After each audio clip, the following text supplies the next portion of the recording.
Good morning. It is so beautiful outside. Just on my way to church, and I thought I would just send another message. Something that you all need to hear because it's what I needed to hear a lot. So when we're on this journey, we have so much pressure on ourselves. We put that pressure on ourselves.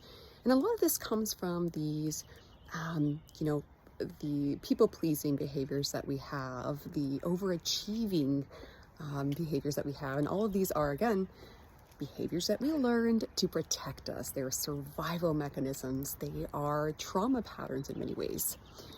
And so if we're coming into this healing work with those patterns and then basically doing the same thing that we would with any other thing in our lives, push ourselves, be hard on ourselves, really, force ourselves, try and fix everything, and all of that pressure is going to put us back into that same stress response that we were in every other scenario.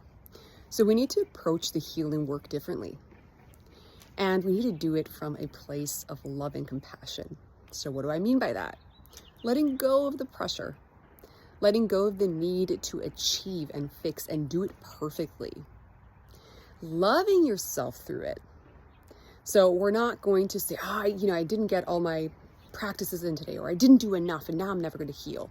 And then we're hard on ourselves and we almost punish ourselves, right?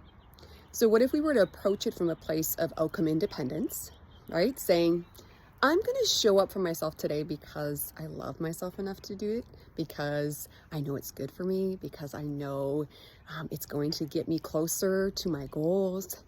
And I'm, even if I don't experience this full-on shift right after this practice, it's okay.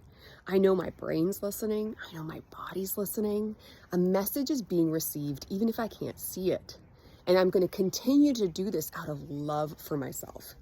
Not because I have this specific goal in mind necessarily. Obviously, we all want to heal. We all want to heal from symptoms and we want to feel better.